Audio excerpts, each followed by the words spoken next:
A few days ago, I was buying something I bought 100 times before. But for the first time, I stopped and actually looked at the price tag and realized I was spending way more than what I should for what I was buying. This is not just due to inflation. We also just buy more things. You need an Amazon subscription so you can have anything you want in 2 days.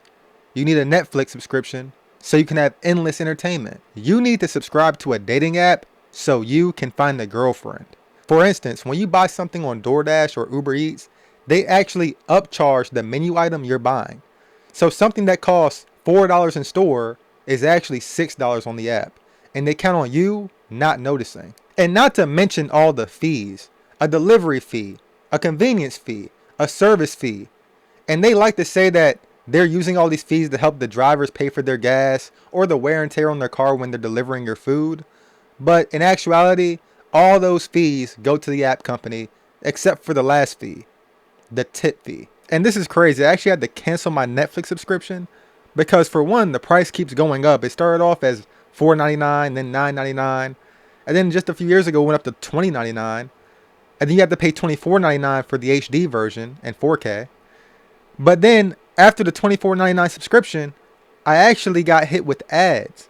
And to remove the ads, you have to pay $30 a month. And if you go from $9.99, which is also a marketing gimmick in itself, so let's just call it $10, to $30 over 15 years, you probably won't notice it. And don't feel bad.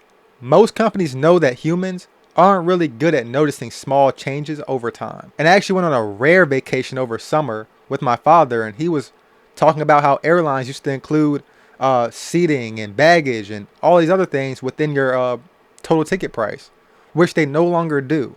I thought that was crazy, but that's a prime example of something that used to be normal and included, which is now something extra that you have to pay for. Have you ever went into an establishment like a coffee shop and placed your order and they ask you, is that all? And you say, yes, that's all. You hand them your credit card, but when they swipe it, they get prompted for a tip. And instead of clicking no tip themselves, they actually flip the iPad to you and have you click no tip. Did this make you feel bad? Well, it should, because it's rooted in psychology, but it really shouldn't, because they do that to every customer that walks in every single day, and they make money hand over fist doing it. Heck, some companies even give their employees bonuses if they could get customers to tip more. And I can't believe tip culture is an industry within itself now. Point of sale systems actually include a tip option at the end of a sale, and they defaulted to something like 20%. It used to be 15% that was normal in the default. And a cashier is no longer just a cashier. They're actually a salesman. And I feel like when I'm talking to cashiers, I feel like I'm talking to a marketing robot, not an actual human anymore. Because they want to flip the screen to you and prompt you for a tip and then make you feel bad if you don't tip when they didn't provide any extra service. I'm a proponent for tipping. I don't mind tipping if you provided me customer service for 30 minutes or an hour if we're in a restaurant. That's due for a tip, at least 15%. Because a lot of times, waitresses and busboys are struggling employees.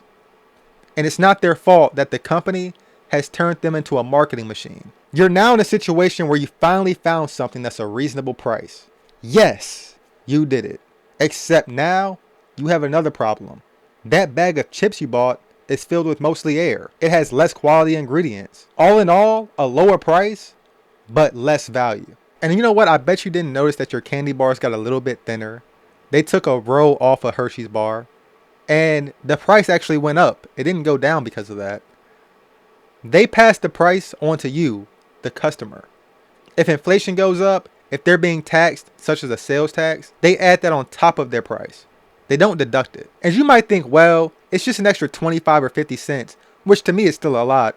But if you times that by 100 million sales a year, you have a pretty good amount of money saved or added to your value as a company. And they need every dollar. But you know what? So do I. That's why I try my best to keep my money in my pocket. And don't be confused. It's their job to take your hard-earned money and to extract it from your pockets into theirs. And wait until you hear this. Businesses are actually having you do their job for them. Checkout lines used to be ran by cashiers, But now, you are the cashier. So not only are you buying their product or service, you're actually saving that business about $15 an hour for 2,080 hours a year. Every self-checkout terminal you see equals about $30,000 saved a year for that business. And you don't get any of it. And it doesn't stop there. Customer support agents are now robots.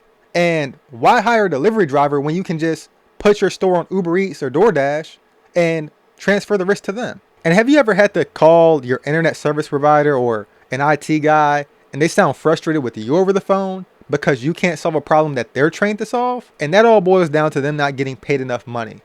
Businesses would rather hire anyone, not train them, and then throw them into a job where they plan on just wasting your time until you can figure it out yourself, which is beyond me. I was actually on the phone with Verizon recently, and instead of giving me a human, they gave me a robot. And it tells you to type in your phone number. You have to make sure to click pound afterwards. Then it gives you a list of options. You have to pick one, put pound again after that. If you mess up, don't plan on a human helping you. They're actually going to revert you back to the beginning, or you might have to hang up and then call back again. Finally, when you do get to the end, the robot tells you that it can't help you and it just hangs up the phone on you. And none of this means that you're actually bad with money.